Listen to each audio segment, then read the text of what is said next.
시니어분들 눈을 감으면 아직도 떠오르는 그 시절이 있으시지요?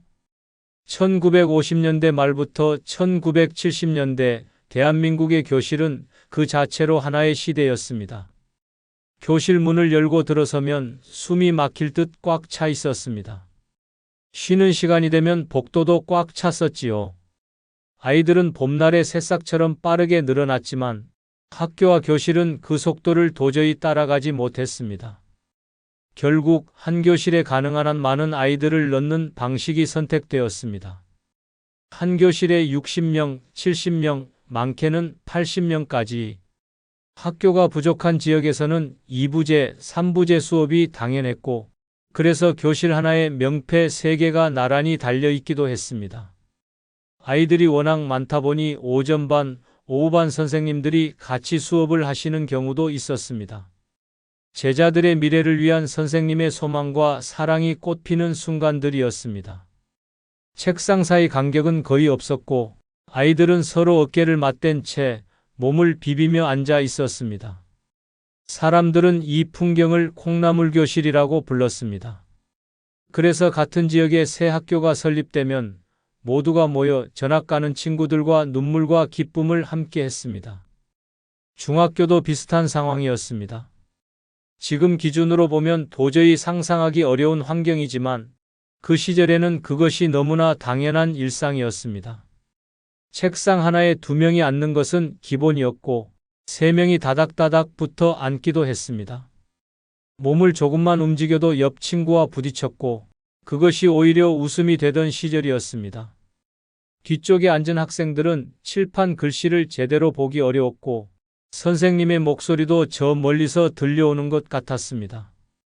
그래서 수업은 이해하는 것보다 어떻게든 따라가는 것에 더 가까웠습니다.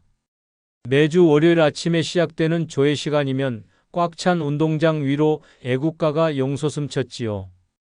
겨울이 되면 교실 한쪽에는 연탄 난로가 놓였습니다.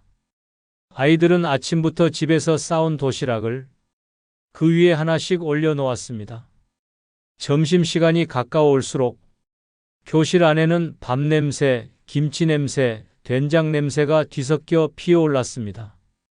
누군가는 보리밥이었고 누군가는 김치 하나만 달랑 들어있는 도시락이었지만 그 안에는 저마다의 삶이 오롯이 담겨 있었습니다.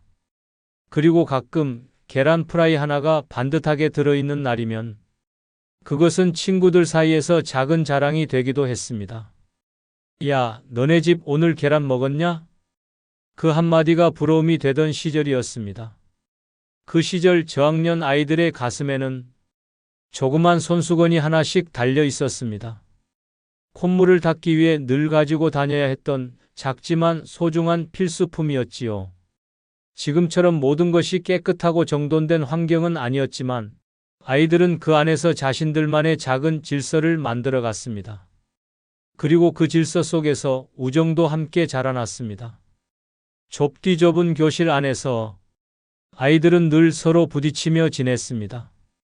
웃음도 장난도 다툼도 모두가 코앞에서 일어났습니다. 그만큼 친구는 더 빠르게 가까워졌고 그 시절의 추억은 더 진하게 더 깊이 마음속에 남았습니다. 지금보다 훨씬 불편한 환경이었지만 그 안에는 지금에는 찾기 어려운 사람 냄새가 있었습니다. 온기가 있었습니다. 지금의 교실은 훨씬 넓고 밝고 쾌적해졌습니다. 하지만 그 시절 교실에는 지금의 아이들은 결코 느낄 수 없는 특별한 온기가 있었습니다. 삐걱거리는 나무 책상의 감촉, 친구 어깨에 닿던 그 온기, 난로 위 도시락에서 피어오르던 김, 그리고 선생님의 목소리를 들으려 온 몸을 기울이던 그 집중. 그 모든 것이 모여 오늘의 대한민국을 이룬 원동력이 되었습니다. 그 교실에서 자란 여러분이야말로 이 나라의 역사가 반드시 기억해야 할 진짜 영웅들이십니다. 여러분은 어떤 추억으로 기억하십니까? 콩나물처럼 빼곡히 앉아 서로의 온기로 버티던 그 시절의 교실을 여러분의 소중한 추억을 댓글로 공유해 주세요. 우리 코리안 시니어는 당당하게 살아왔습니다. 코리안 시니어 라이프는 계속됩니다. 강건하고 평화롭게 살아가십시다. 여러분의 추억과 생각을 댓글로 공유해 주세요. 시청해 주셔서 감사합니다.